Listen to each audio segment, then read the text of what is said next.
airship in its hangar. I was astounded by its immensity until I saw my own name printed on its side. At that moment, an entirely new feeling unveiled within me. It was an emotion which frequented me in childhood, a blend of revulsion and satisfaction that I followed the execution of a cruel jest on a friend or a stranger. A pin in one's foot, a tumble down a stairwell. What would others think? I thought to myself, at the sight of a foreign airship bearing the name of the American president dropping explosives upon cities of unarmed civilians. I wish to say that revulsion was my sole reaction to this invention, yet I cannot deny that I was proud of this magnificent vehicle. It was perhaps the greatest war machine ever developed by mankind, made possible by yours truly. By nightfall, shame outweighed pride, and I requested the immediate removal of my name from the airship and all its future successors.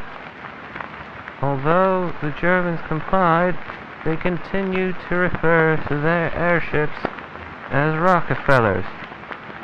I knew that removing my name would not obscure the facts for very long. It was inevitable that the American public would one day become aware of my secret dealings in Germany.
It had always been my intention to reinvigorate the American economy.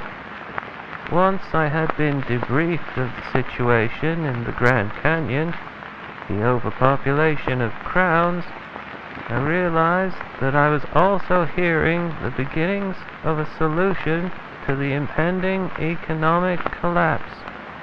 That solution being slavery. I can imagine your reluctance to read on, and I entirely understand. Rest assured, I believe that all citizens should be unconditionally promised the very freedoms that our country established at its founding: life, liberty, and the pursuit of happiness. However, crowns are not men or women, nor are they animals. They are merely the decayed shells of ignoble criminals. They do not qualify for the same freedoms exercised by ordinary civilians. Once they were conditioned and bound together, the crowns became the perfect workforce. They did not rebel, for they could not speak. They could not leave, for they were chained. And best of all, the crowns were incapable of forming unions.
Germany was the first nation to inquire about the crowns and their potential applications in warfare.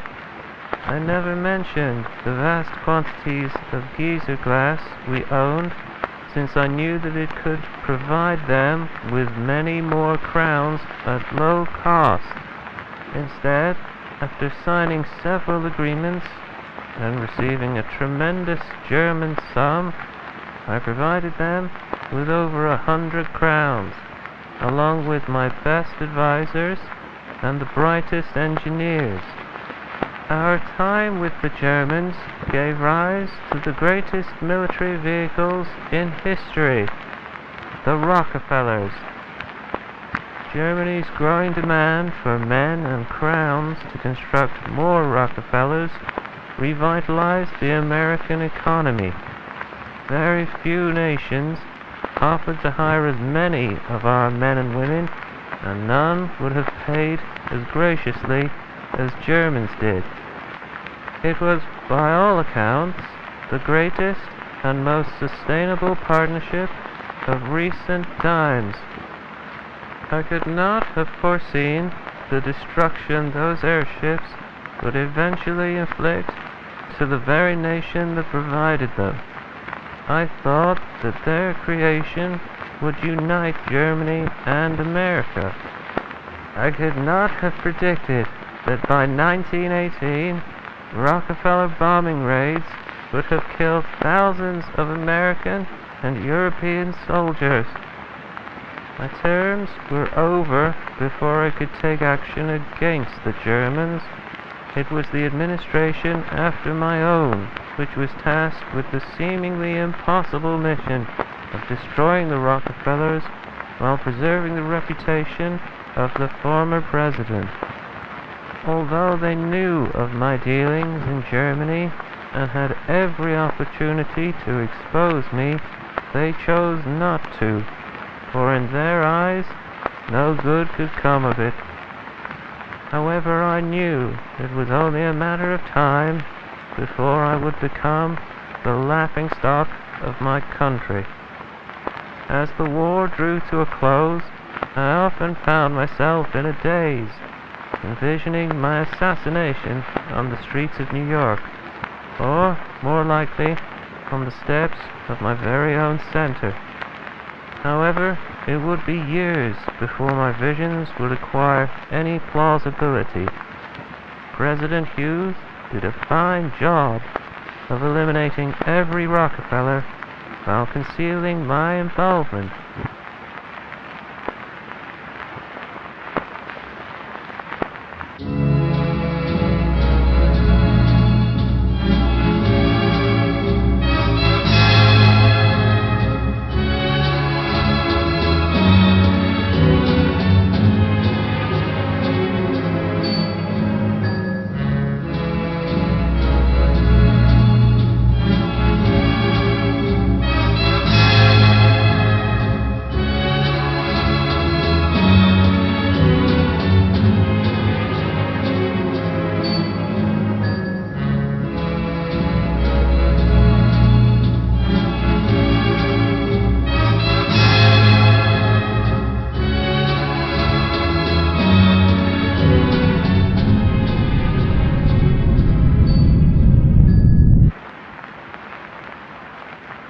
It is a miracle that only now the news of my involvement in the Great War has become widely known.